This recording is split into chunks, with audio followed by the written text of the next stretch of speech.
Station 51, engine 27, engine 32, truck 105. You're listening to The Fire Break with Steve Wolf. Welcome back to The Fire Break. I'm Steve Wolf. As you know, The Fire Break is sponsored by Team Wildfire, developing some innovative new concepts for wildfire mitigation using jet engines to push back wildfires. Well, whether that works or not, we'll see, but I'm pretty optimistic. I bet my house on it. So there's a lot of other people doing interesting work in the emergency management space, though. I've got Arthur Simental. Did I pronounce that correctly? Yep, Simental works. Yeah, and Arthur is an instructor of emergency management at Colorado. Well, Colorado, what do you call Technical that? University. Yeah. Colorado Technical University. There we go.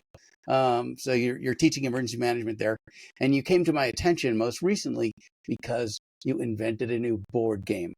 Now, this is not, board. We don't think about board games anymore very much, except this one is super cool. It's called Wildfire Mayhem.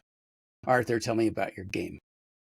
Absolutely. So I'm originally a wildland firefighter. I've been a career emergency manager though for the last 15 years. I like to think of myself as an Indiana Jones type of professor, where I'm both doing it. I'm a practitioner. I'm working in the field, but I'm also teaching and doing research to advance how we're approaching emergency and disaster response. So with that, looking at how we do training and exercises in Homeland Security Emergency Management, we're all very familiar with doing full-scale, functional tabletop exercises, and I want to do something that's more immersive, more engaging than the tabletop exercise. We've all seen very high-quality ones to very low-quality ones. So with that, the concept came to me looking at some traditional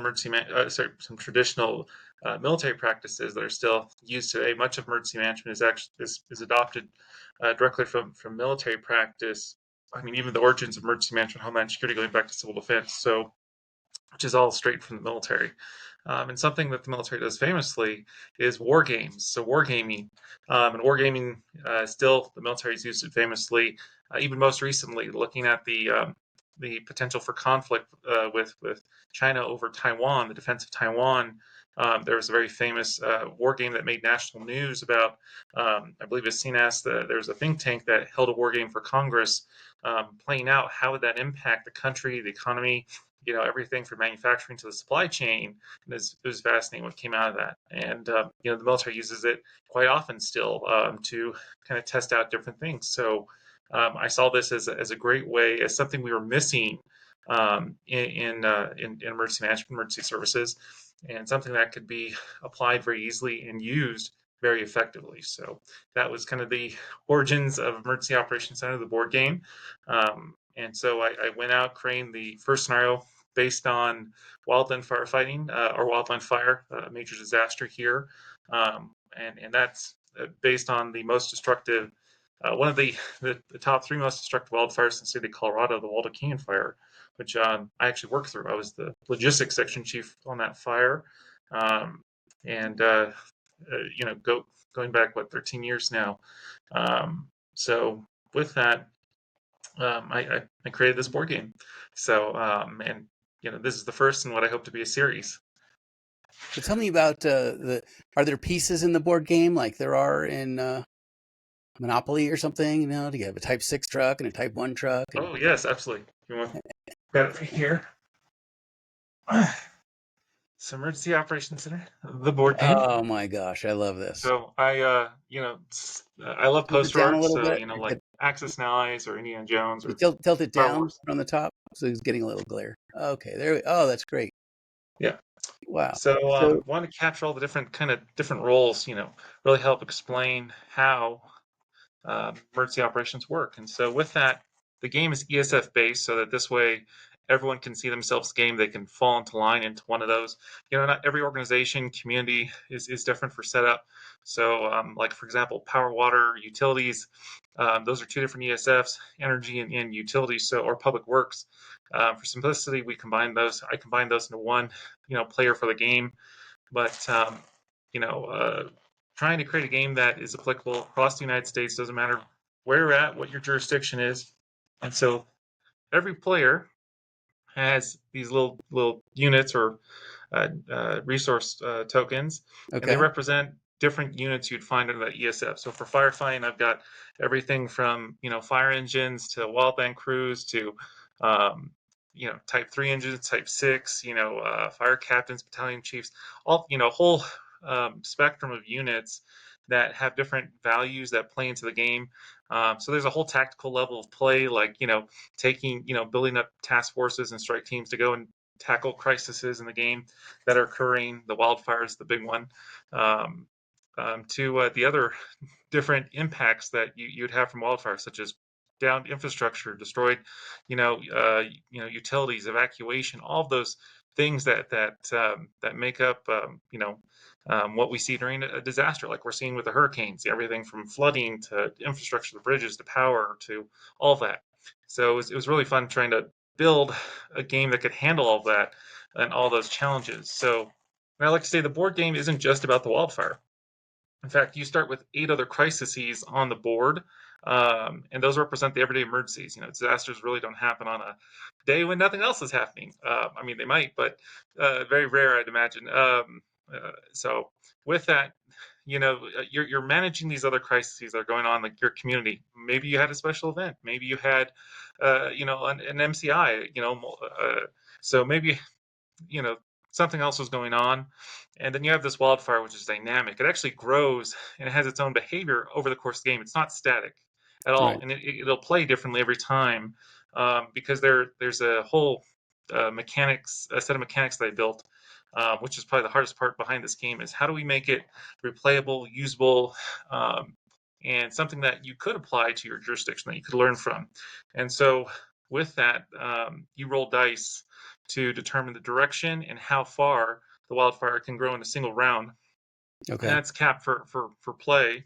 But we also have this system, this chaos system, as I call it, and it's based on chance cards. So we have cards in the game that basically can be both. They advance the game. Think of it, there's a card deck of 144 cards. Think of it as 144 injects that shape Okay. how you play. So, and they're phased out. So the game, has a whole resource and dynamic system.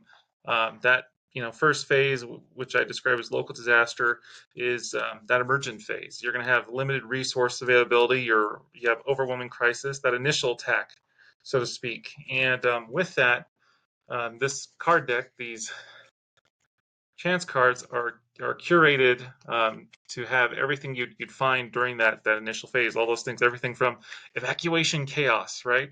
So, which apologies, there we go.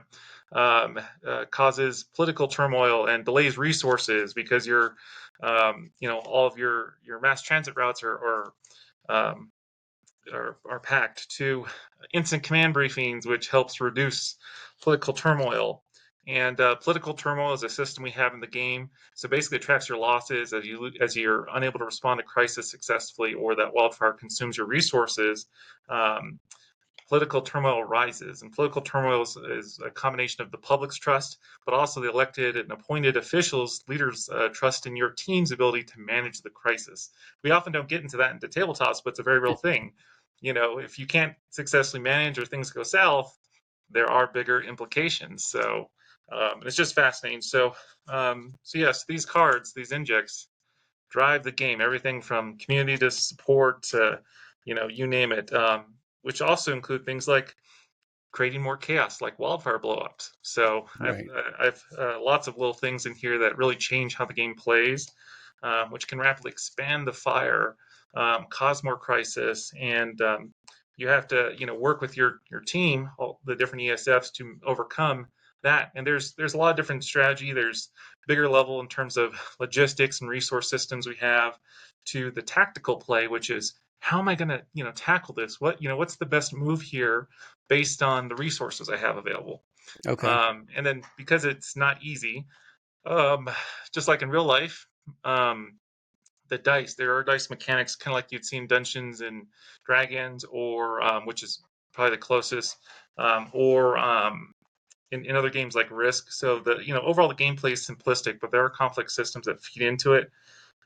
You roll the dice with your units. You're trying to overcome the crisis strength. So we have crisis tokens that basically represent the the different smaller incidents, part of that larger disaster, and you're trying to overcome that crisis number on those tokens. So, for example, here's Spot Fire, right? It has a crisis Okay. strength of 18. So you're going to have to get enough units, and for each unit you can roll a dice. You're trying to overcome that 18.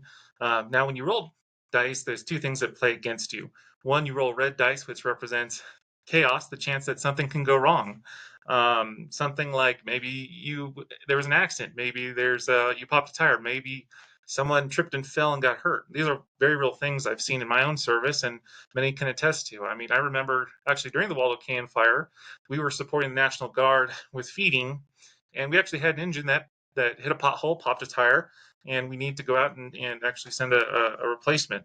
So, as an example, I've also been on deployments where people have gotten hurt, people have gotten demobilized because of injuries. So, trying to capture that nuance that we don't have in real life, in other types of exercise medium.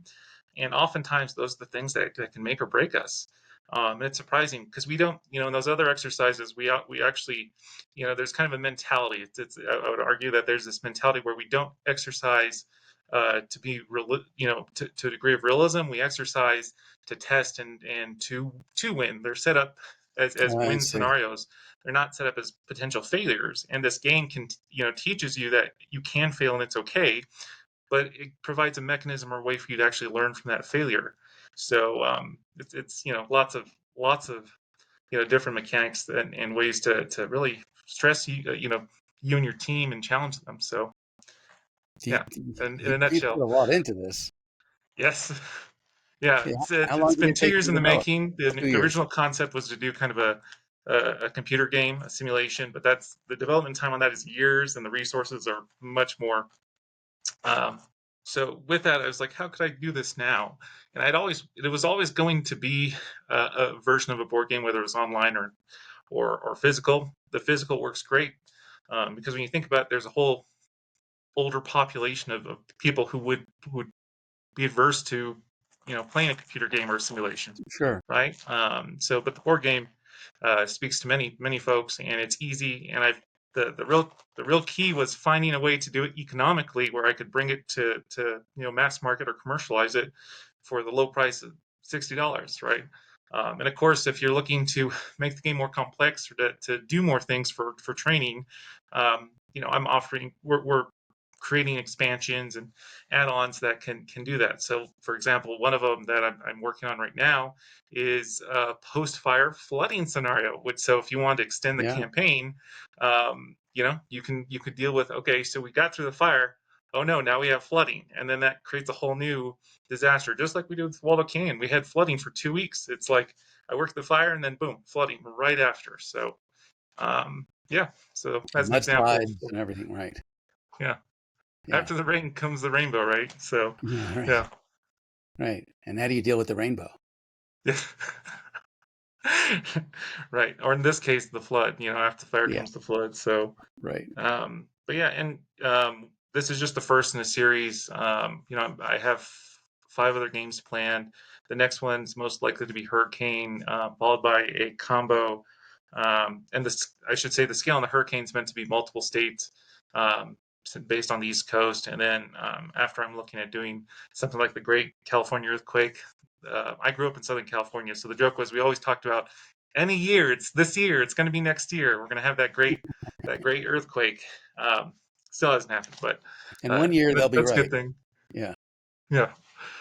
Yeah. So looking at other scenarios that cover most of the major hazards across the United States: earthquake, tsunami, tornadoes. Tornadoes, with a little more recovery focus, will be fun, I think. And I'm trying to pick locations that are authentic to real life. That Yeah. people could actually be like, oh, again, adds that authenticity or immersion where people playing it, they're like, this is realistic.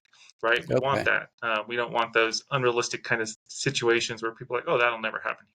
Right. So So, like when you're playing Flight Simulator, you load up, I'm going to fly into JFK, or I'm going to fly into Hobby, or yeah, right, or yeah, DIA if you want to just circle for hours. Absolutely. Right. Absolutely. And at Yeah. the end of the series, what I'm hoping to do is actually so once I have all the disaster behaviors planned, because each disaster has its own impacts, behaviors, Right. I'm hoping to release a toolkit that emergency managers or folks from any department could then use, take, and just print out a map and make customizable to their own jurisdiction. Until I have all the behaviors and kind of the core stuff down, that's a couple of years out at least. But in the interim, this is kind of a new revolutionary way to approach training and exercises that's more engaging, more immersive than the tabletop. There are a lot of flaws with the tabletop, such as people tend to run those out. Well, so you give them a problem, and they're like, "Oh, we do this, we call mutual aid, and game over." You're like, "Okay, great.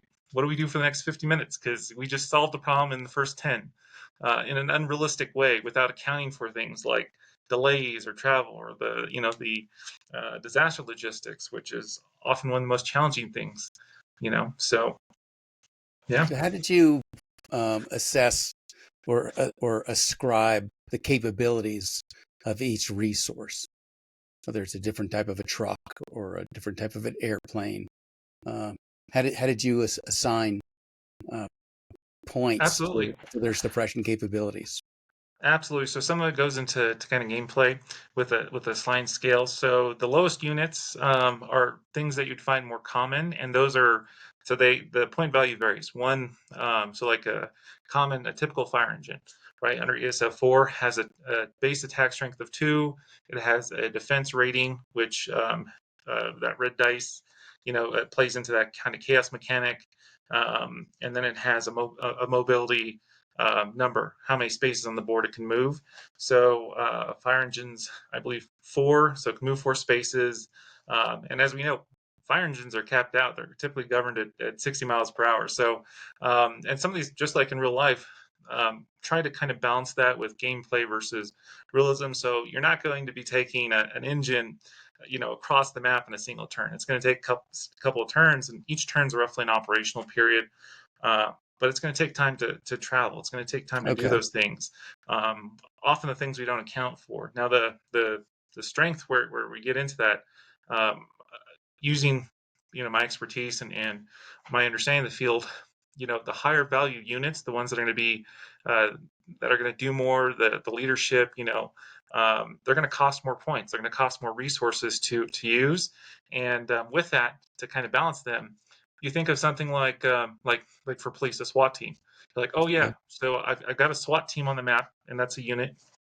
Um, but a SWAT team doesn't move very quickly. You have to call it, you have to activate it. There's a lot that goes into calling a SWAT team. I mean, sure, typically there's folks that are on call, and while a SWAT team, for example, has a higher star, an attack value, there we go, that base attack strength, and has a higher defense value, its movement is less. Why?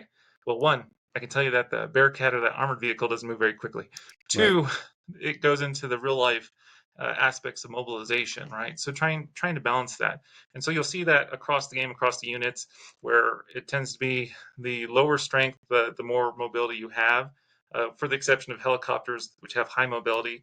And certain types of units. And whereas the higher you go, you start getting into those things where you're going to have higher attack strength, but lower mobility for your units.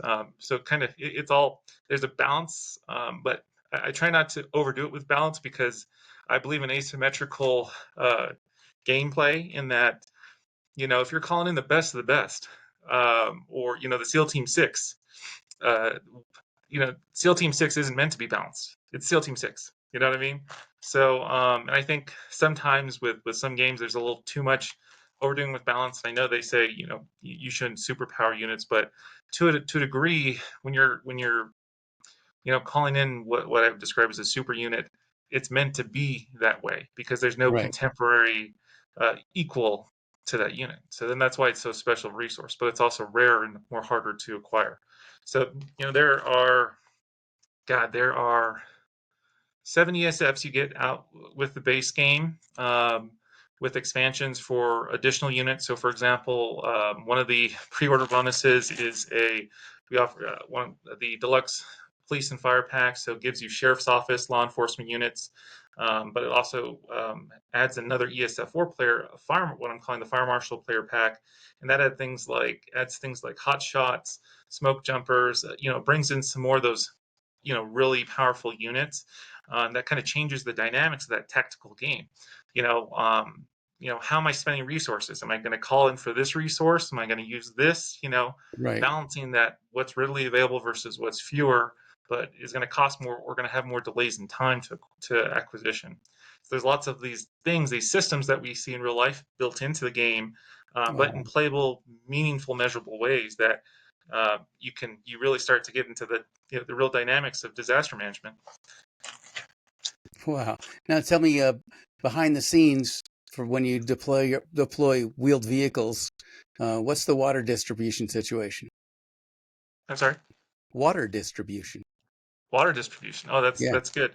Now, we don't get into that micro level within the game for things like water distribution. I am looking at certain expansions for things like, sheltering, critical infrastructure. We haven't touched water at least yet in that level. I mean, But those are all is things that that because is there a presumption that you can always get as much water to every vehicle as you need to? that's a good question, right? I think It's for like, gameplay, that's a question of balance. But water is a critically strategic resource, right? Whether right. you're deploying a pumpkin or you have access to city water, and then I mean that's so yeah. So I would say that's a great tip or feedback you've brought up. We haven't accounted for water in the current form of gameplay, but I will say what I am working on right now is a flurry of different types of expansions and add-ons that allow you to drill down into those key areas or topics. Things like healthcare facility, mass decontamination to, like I said, the sheltering, or even a mini game for PIOs where they have to handle crisis communications using cards and having to respond to injects over misinformation, disinformation, and all of that ties back into the base game. So like I said, there's lots of ways to add more complexity depending on what you're wanting to do.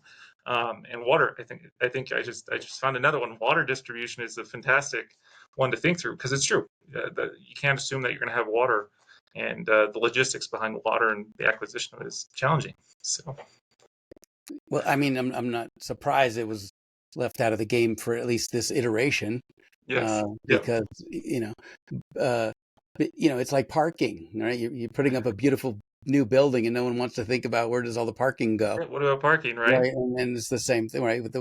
Send all the trucks, and like, well, how are they all going to get supplied with water? Well, we'll Right, we'll worry about absolutely. that when it happens, and Yeah, that's really not, yeah, a long-term absolutely. survivable idea. Okay, so where are you on the game right now? Like, So is it right available now for we purchase? are in the. Sorry, go ahead. Is it available for purchase? So yes, so the game is available for pre-order. We officially launched in November. We're using the Kickstarter platform for the launch, Okay. and we're encouraging everyone to pre-order. Pre-ordering costs $1, and really what it does to pre-order is it helps us negotiate the manufacturing cost down and allows us to add more goodies into the game. So right now we're working to add in those final touches and those additional expansions. So one, I would encourage anyone watching to please pre-order. It only costs $1, and then two, when we launch on Kickstarter here, we're aiming for early November. We'll finalize purchases, shipping, all that information, and after that, the game will be openly available. You can buy it directly.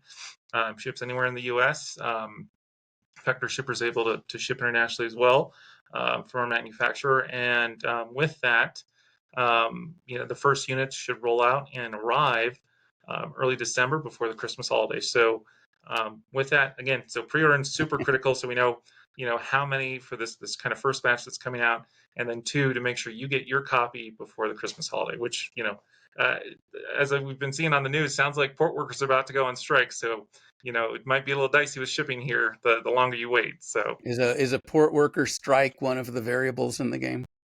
not for We this one, ordered but more hoses, but they're sitting at the dock, right? Yeah, yeah, that might be a card that makes it into the game here pretty soon. So unfortunately. resources delayed 6 turns. Port work, strike, dock worker Right, strike, critical right. resource Where do shortage. people go to pre-order? Yeah. What's the link? So you can go to, and I'll post the is there. See, I'll send a copy of the link, but it's pre-order at eocboardgame.com. USC board game. I'm sorry. Just say that a little slower. Yep. So preorder.eocboardgame.com. EOC or USC?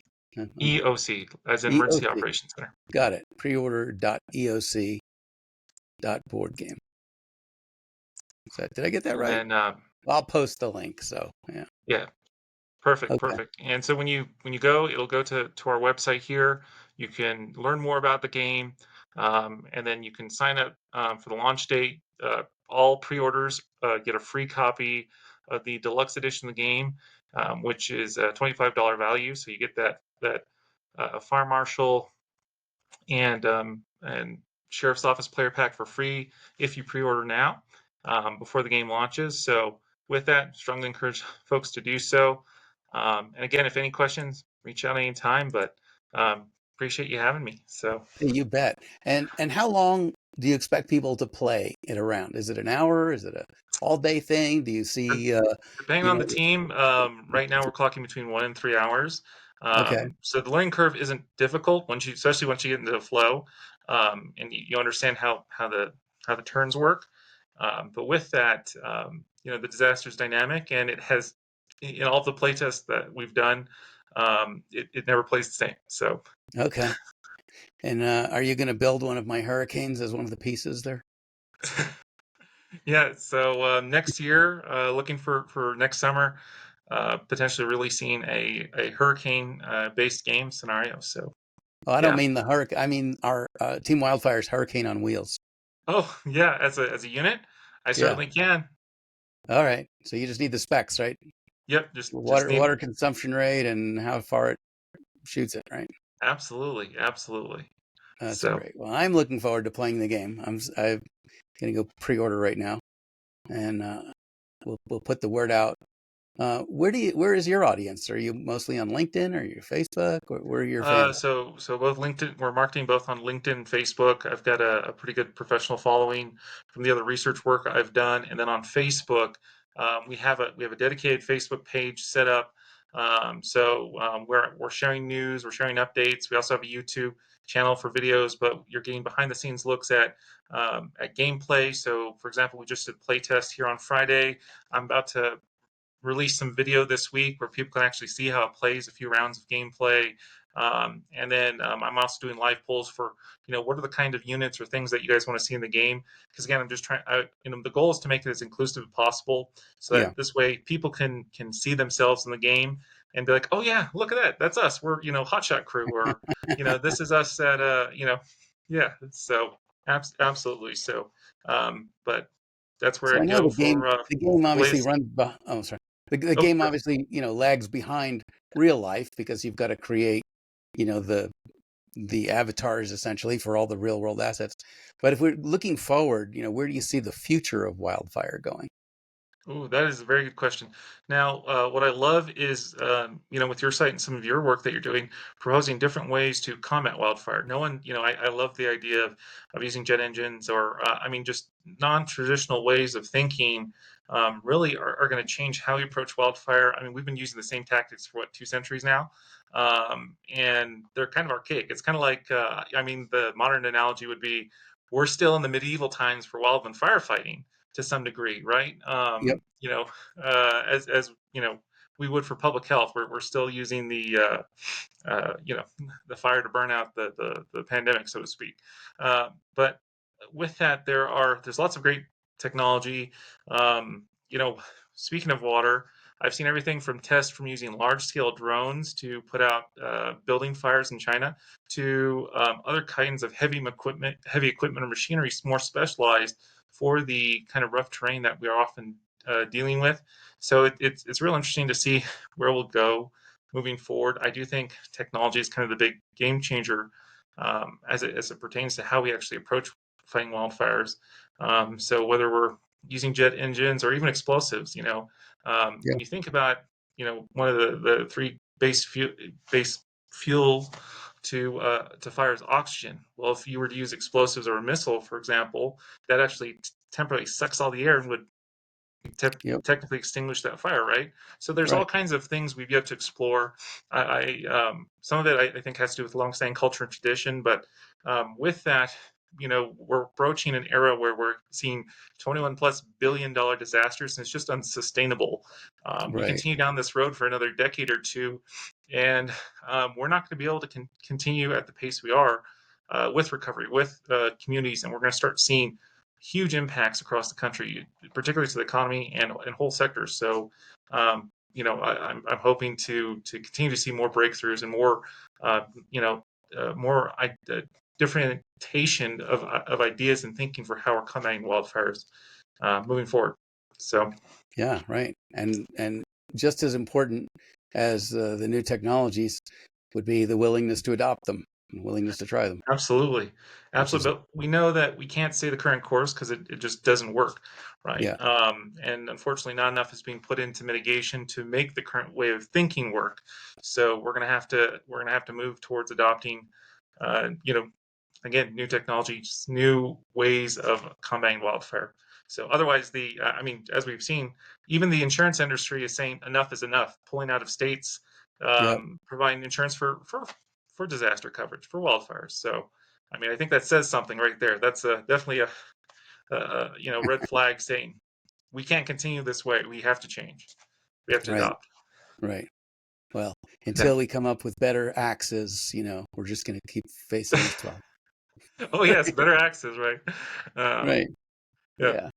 Awesome. Arthur, thank you so much for joining me on the fire break today. It was really interesting to hear what you're speaking about with this Wildfire Mayhem and the submodules that you're adding, and the future games on hurricanes and tornadoes and earthquakes. So I look forward to seeing that, and I look forward to playing that. Awesome. Well, thank My you. my Thank you again copy for having shows me. up with Really the first appreciate one. it. Awesome. Thank you again, Arthur Simental over at Colorado Technical University, where he's building new ways to play. And of course, play is a great way to learn. So great job on that. Look forward to speaking with you again, Arthur. And folks, thanks again for watching here or listening on The Fire Break. I'm Steve Wolf, and we'll see you at the next one.